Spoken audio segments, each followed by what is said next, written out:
Солнце мое, взгляни на меня. Моя ладонь превратилась в кулак. Песни военных лет звучат в каждом сердце. Ученица музыкальной школы Малгобека Белла Бекова исполняет композицию «Кукушка». Сложная песня, казалось бы, не по возрасту, звучит проникновенно и трогательно. Несмотря на непогоду, жители города собрались вместе, чтобы отметить День Победы и почтить память героев Великой Отечественной войны. Люди делятся друг с другом зонтами, подпевают.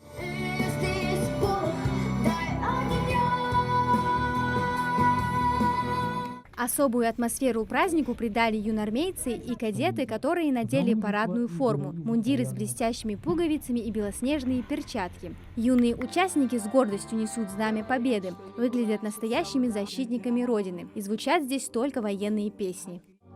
Рукой до звезд дотянуться могли, беда подступила, как слезы глазам. Однажды в полете, однажды в полете, однажды.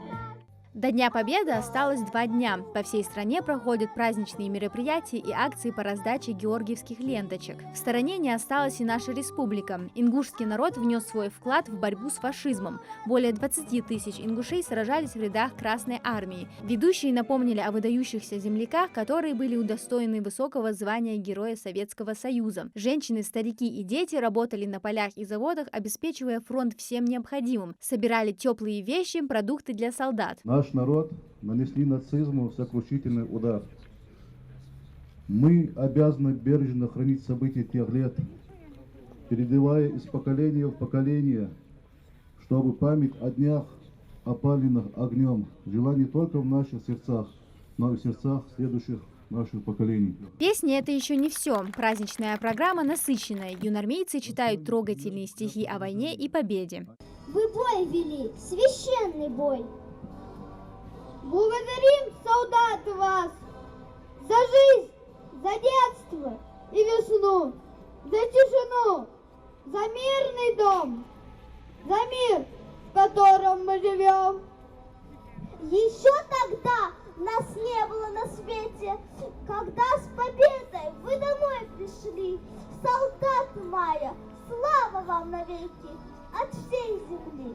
Гостей на мероприятии было много. Среди них военно-патриотические организации и герои нашего времени, участники специальной военной операции. Всем хочу пожелать всего самого хорошего и всем долголетия. И ребята, которые выполняют у нас СВО, ребята, которые выполняют, и им хотел бы пожелать скорейшего победы, и победа все равно будет за нами.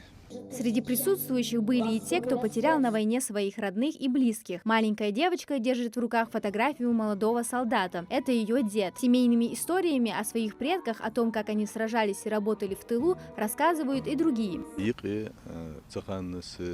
Деда Аушев Ахмед Исламович в тылу Хампыж Малгобеке Судица чого тнаши жуахжи цигшмети сылтышт но ослдежи я хамцан вашта юахжи ишт бог мотигайцар цаханна дал гештолцар масна дал ахетен бол дин борждал бог бол.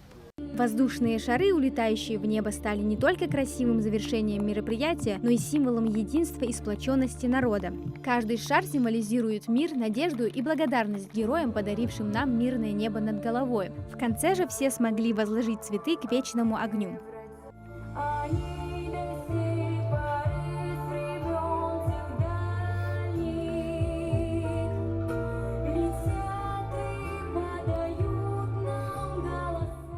День Победы в этом году стал символом преемственности поколений и нерушимой связи между прошлым и настоящим. Участники специальной военной операции – достойные наследники героев Великой Отечественной войны, которые продолжают защищать Родину и ее интересы. Амина Зязикова, Али Зязиков, Магаз 24.